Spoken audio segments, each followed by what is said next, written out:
I'm gonna put on my times. I'm gonna put on my They told glasses. you 805, 810? See what's going on. Did they tell you this time? No, man. I just your people sent me said join, so they told me the right time. But you know, you such an OG, and you've been doing some good work that I had to join. You understand what I'm saying? Talib, I hate to do it to the congressman, but when he checks in, I'm gonna get on him because you know this guy. I really want to hear him out because he's in the government. He's beyond a black man in the government in the House of Representatives, and he got 2 kids, 2 young black kids. I want to know how he feels about what's going on. I also want to know how can we get something done. I'm finally, we're supposed to be the OGs, but I'm finally hearing stuff I really don't want to hear. Like I'm agreeing with stuff I normally wouldn't agree with because it's always been peace and love to get the job done. But at what point does the officer choke George Floyd out? And we're watching this for 7 minutes. At what point you turn the camera down and say, fuck that, and you punch the cop in the face and you save his life? At what point does that happen, Talib? I mean, first of all, let me shout out to Hakeem Jeffries because I agree with you. The politicians are the elected officials, and their job actually is to represent. Their job is to have this conversation. So when the congressman comes on, I feel like we should give him his space to speak. But and I'll come back if necessary. They said, you know what's saying, Talib? Not trying to say because you're a living legend. I gotta get it in with you. They say he's on the check-in now. Okay, so right? I'm gonna talk to him because you know the politicians, they got certain time. Yeah. Don't go nowhere by 8:30, 8:40, me and you. I'm right here. here. Don't talk our shit, please. I'm right here. All right, my brother. Love you, man. Love. It's the big payback. No doubt. Thank you, man. Thank you for, you know, me and you, we rap homies. That's you know, right. when you get Hakeem Jeffries on the 1 and 2, and you get to speak with somebody who's for the people, but yet he's in the government, and at a time where we're looking for answers, and our people need answers from someone we can trust. You know, I had to pick his brain and find out what he thinks. And you yourself, man, lyrically, I'm Talib Kweli, right? Right. He said if it's only the skills, Jay said if it's only the skills, lyrically I would be Talib Kweli. What do you think he meant by that bar right there? First of all, a lot of people don't know that Hov is somebody who studied the lyrics of the game. You know, I think that being a businessman, you want to eliminate and minimize risk. And being an artist, you want to take all the risks you could possibly take. People like Hov, people like Nas, even people like yourself have figured out a way to be a businessman and minimize the risk on the business end, but still take the risk as an artist. And I think that's what Jay-Z was exploring and explaining. Around that time when Jay-Z said that lyric, he was wearing Che Guevara sweatshirts. He was touring, doing shows with The Roots. He was doing remixes with Dead Prez.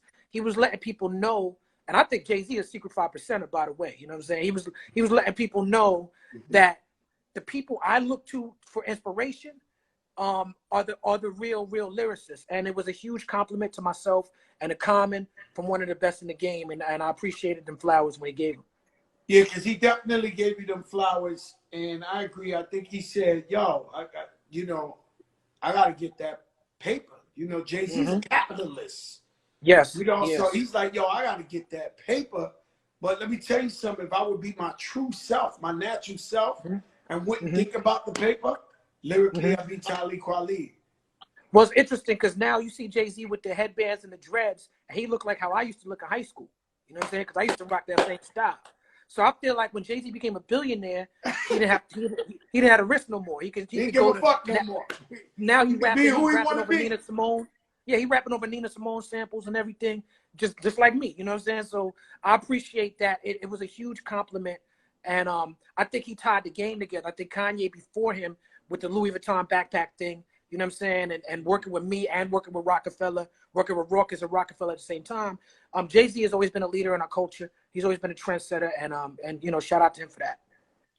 And now that you bringing that up, because I was talking to somebody about this just the other day, and I was just saying about how much the street cred, the cosign means. So like Kanye West, man, you know, Kanye West came under the rock flag, and you had all that Jay-Z big boy talk and all them coming through. So Kanye West pretty much got accepted on that big stage because of the street cosign. Same with Drake. Drake's a nice guy. He's probably one of the greatest. He is definitely one of the greatest of all time. Yes. One of the best ever. Most the best. Lyrically, melodically, hit for hit. But I don't feel like Drake, without that 504, I need a project, bitch. You know, that Louisiana. We probably would have never heard Drake's greatness. Right. Well, I mean, I think that Drake is very similar to Kanye. Everything you said about Kanye is true, but if you listen to Last Call on Kanye's first album, he thanks me for bringing him on tour first. You know what I'm saying? Like, he was straddling the line. He was rocking with the Rawkus cats and with Rockefeller. When you think about you're definitely a holy grail. You're really you're mentioned as, you know, Cory Booker came on here and put you in the top 5. I seen that. You seen the picture of me and Corey when he had the Timberland sweater on, you know what I'm saying, back in the day. You know, but even with Drake, without Fonte from Little Brother, who Drake lists as one of his favorite MCs, there is no Drake. So Drake was getting the underground love from doing SOB shows and rocking with Little Brother and shouting out Slum Village, but then he was signing a deal with Cash Money and getting that bread at the same time. Yeah, that you know, that man right there, I don't even know. He's like, I'm living vicariously through Drake. You know, I see that sky blue, my favorite color. You know, he got the sky blue plane. Right. You know, his house looked like the Guggenheimer. Like, I mean, like, oh, I'm like, damn, boy, you done did it. Like, on another level. Right. Now, Drake is very smart. No, he's a very smart guy, man. He's a very smart guy. So are you. And so you come up at this time, Rawkus. You know, I tried to sign Coogee Rap one time. And I almost had, when I had my big deal at Atlantic, I tried to throw the kitchen sink at Coogee Rap, but he had signed the Rawkus. Right. And he just felt like it was so much culture in Rawkus. And you, Mos Def, who else was signed to Rawkus?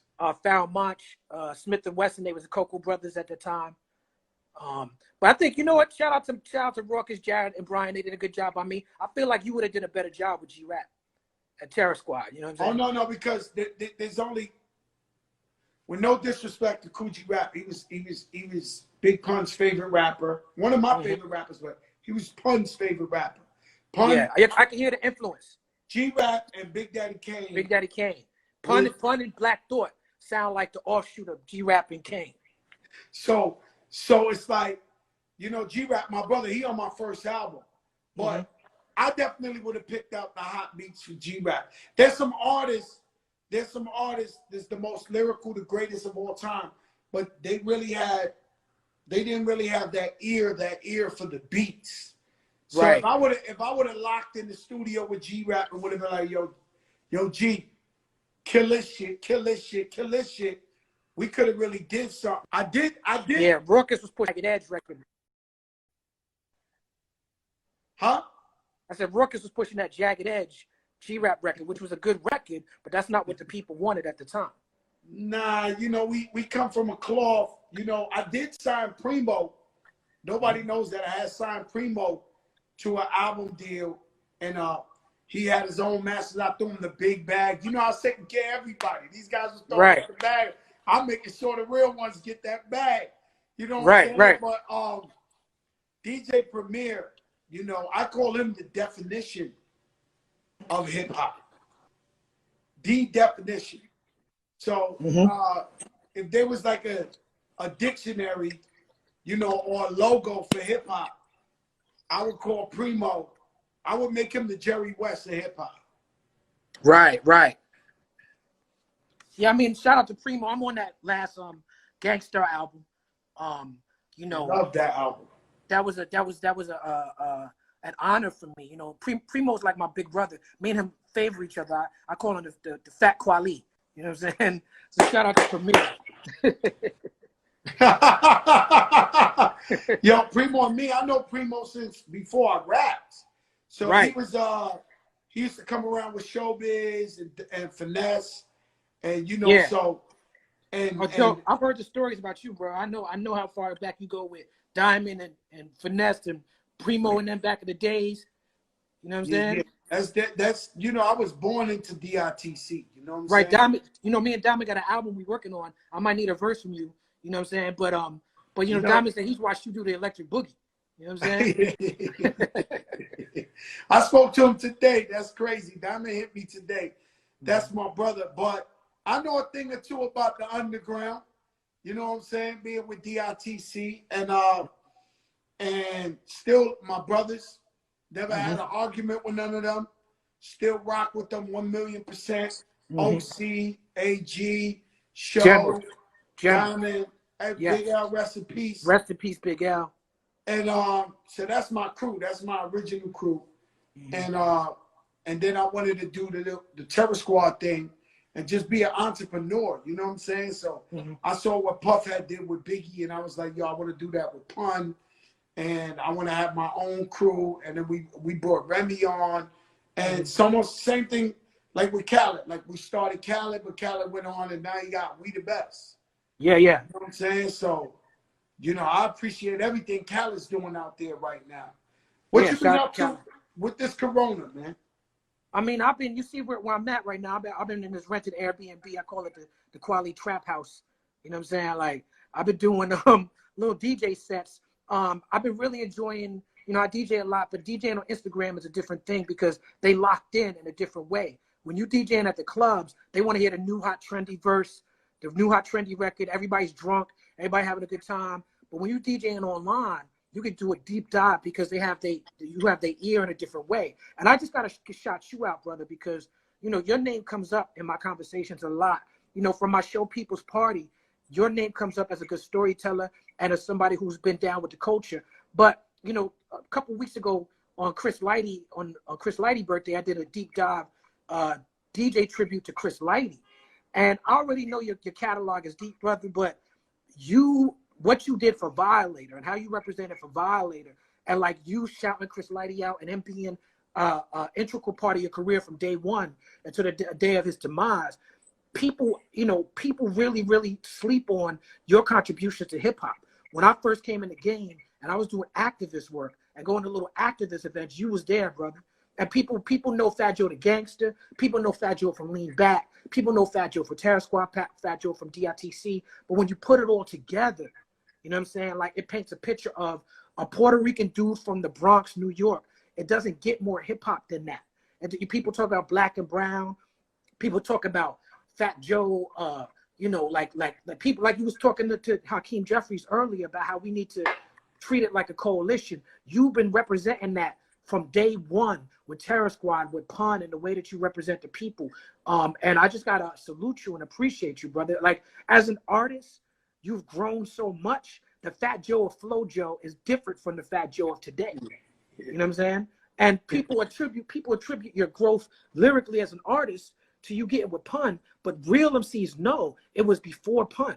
You know what I'm saying? And if you wasn't growing as an artist before Pun, you might not even have been able to recognize how dope Pun was. Yeah, that's crazy, man. And I appreciate everything you told me, man, and for giving me the flowers and you know, I've been putting in work, man. I gave my life to hip hop many years ago, and even before rapping, I was a part of hip hop history, being in the Bronx, being a fan, and breakdancing and writing graffiti and going just attending the jams. If you was there and you could actually say, yo, I was there. Like, right. I remember I was at a jam at 82 Park. It was a school all the way in the west side of where High Bridge and all that is at. But I'm all the way from the South Bronx. Remember, we took the 4 train over there and all that. And the first day they played that Eric B. Rakim, that boom, boom, boom, boom, boom, boom, boom. I'm talking about the first time. Everybody heard it like boom. And then I started watching the whole crowd doing the WAP. Right. And we didn't have social media. Yeah, everybody. I came in the door, said it before. I never let the mic magnetize me. And I remember studying that. And the next day we were back in our hood and we had a jam. And they threw on that joint and we started doing the WAP. And everybody from our hood started watching us do the WAP. Like we knew something they ain't know. Right. And, so I felt like I was a part of history just being a fan of hip hop, you know, and then musically, just trying to always stay true to the culture. And yeah, I've made What's Love and pop hits, you know, but I've always kept it real with the culture and always spit that street shit no matter what. And I've been able to be lucky to grow and move on with the times of the music, but still represent who I am. And that's something very hard to do. And I see a lot of artists, they have a hard time doing that. Like moving on with what's going on, but at the same time, being true to who you are as an artist. Right. I mean, well, that's why you made that record with Nori just now, that Bendy Sean. That's my jam right there. Like people don't even know about these records that you continue to make that represent the culture. Shout out my brother UFO Thief. He dropped the record with me on it. It's called The Fentanyl Flow. That just came out. That's fire. Oh man, that's straight culture. Word up. And then you showed up at the Static Selector Bun B album session last year. Like just watching it on the live stream, you just showed up. That's for the culture. I never seen nothing like that though. I was tired that day. So I was in the hotel, falling asleep. I wanted to see it. Everybody was like, yo, this is crazy. Like they doing a live album on and I was watching it and you know I got a rule. I have a rule because too many of my friends in the projects, they went and woke them up while they were sleeping because they had beef or whatever, or they woke up somebody who's already sleeping. He go outside, he get killed. Whether it's beef, something goes wrong. So I've always had the rule, once I come in the house and I check in, I don't go back out. Because I can tell you about 10, 20 names of guys I grew up with that got murdered in the street with that. But I was watching that live thing and I knew it was hip hop history. And I got dressed. I think I put on my pajama sweats and went to Brooklyn. They had it in Brooklyn and I went up in there and everybody was like, oh no, the big boy up in here. And I'm like, no, this is hip hop. Right. This ain't about money. This ain't about nothing. This is about culture. This is about working together with everybody, respecting what they doing. And that was amazing, bro. That was an amazing I've never seen nothing like that in hip hop. It's hard. Yeah. It's hard because I've seen everything. Like I'm old. I really, you know, I brought out Big Pun for the first time. I seen Finesse bring out Big L for the first time. I seen Big Daddy Kane bring out Jay-Z for the first time. I seen Biz Markie bring out Big Daddy Kane for the first time. I seen the Outsiders bring out Eminem for the first. I seen so much shit. Word up. Word up. Hip hop that to actually see something new, like Static Selector was like, we're doing a live album, Static Selector and Bun B in front of everybody. I was like, oh no, I'm not missing this. Right. You know, and I try to do that. Like I try my best that if I think something's historic, you know, the last event that I missed that was historic that I really wanted to be at, but I had a show the same day was when Buju Banton came home from jail and he did his first concert in Jamaica. The only person who sold out that stadium before him was Bob Marley. Man, I suffered because I couldn't be there with Buju. I wanted to see the Banton, like, you know, I knew that was a magical moment. Right. Buju is very important to the culture. Absolutely. And so musically, what you up to now? What you working on? You know, I'm focused on this album with me and Diamond. That's gonna be my next drop. I could play you a joint from that if y'all got time. I don't know what y'all time is. Play it right now. Play it right now. Hold on. I'm gonna play that. I'm gonna play that motherfucker right now. Hold on. Let me hear that. Diamond D. This is the first single off my joint with Diamond D, and the album is dedicated to New York City. You know what I'm saying? So it's all, we got Sky Zoo featured on it, John Forte featured on it. You got a Fat Joe feature. Are we working on that, bro? Nah, we working on it. That. You got we that. got we got bust we got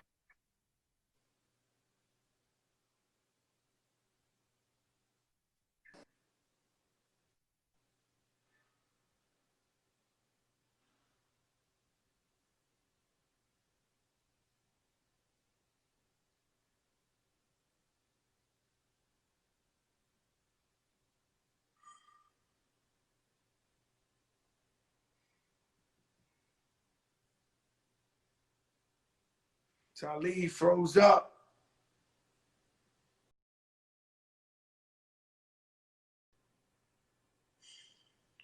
Talib, hit me back.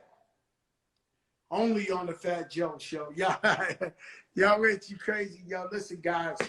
We're going to get Talib back and hear that journey. Then we're going to sound off. Tomorrow's Throwback Thursday.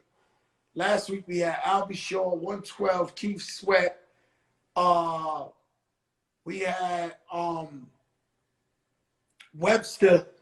We had everybody on here. Tomorrow night we got BBD, New Edition, and we got Lil Wayne on here.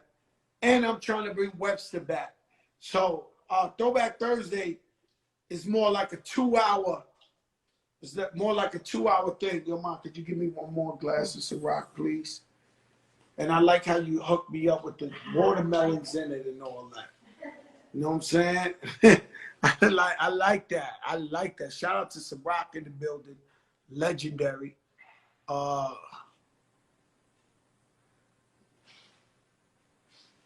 you go. Kweli. Nah, tomorrow night is gonna be long. Yo. Let me hear it. All right, my bad. I got my phone plugged into the wrong joint. Hold on, play the shit right here. Rest in peace to Prodigy. Of course, I was inspired by him. Yeah, that was definitely a Prodigy inspired joint. Yeah. I love that joint. Definitely the hook. Yeah. I seen the bounce. I was like, ooh, he went in that bag. Yeah. I mean, music is so amazing, man. You know what music is doing for the coronavirus. Like, you're getting to see all type of battles, versus battles, and all type of DJs. So I'm looking at my live, and I got Ninth Wonder, I got Finesse, I got DJ Camilo, I got D Nice, it's just so beautiful how music, TJ Chubby Chub, how it's so beautiful how music is coming together to help everybody get through this time. Right. Shout out to DJ Drama on the check-in. Shout out to Drama, Rubik's, Cognito, all my families I'm checking. Nah, they on the check-in. They know what it is. No doubt. And yo, I'm on that album.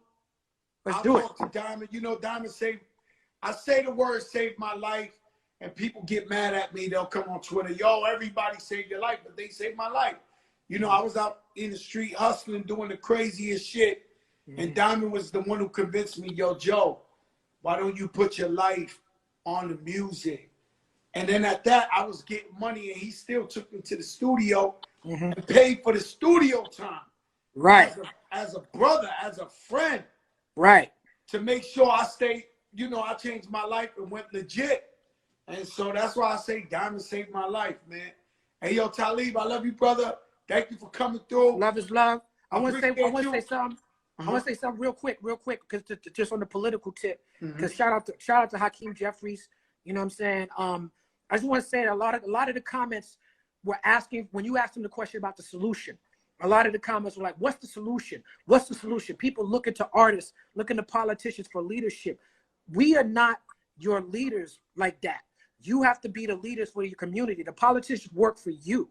You understand what I'm saying? Like, a lot of people who want the answers, Hakeem Jeffries, to give them the answers, he's already in Congress playing Biggie, doing his job. There's things that he can't say as a politician that you and me could say as artists. So we have to step it up. You doing your job as a leader, Joe. I'm doing my job as a leader. The people in the comments who looking for leadership, be the hope that you want to see. Be the change that you want to see. Step up instead of being like, give us the answers. Give solutions. Let us support what you're doing. You know what I'm saying? Like I'm all about the people. We are getting of age, and so the youth have to take over. I'm in my 40s. I'm looking at younger people, 20-year-olds, to show me the way. You know what I'm saying? But I see a lot of people dependent on politicians to be the leaders, bro, and that's not it. That's not it. So I appreciate having you on my being on your platform. I want to get you on People's Party when the world open back up. And fuck it, if it don't open back up, we do it digitally. We do it on the live. Man, let's hope it opens back up, bro. Let's pray for that. All right, my brother. Thank you so much, Talib. I love you. Love is love, Joe. No, I'm loving. That's real talk.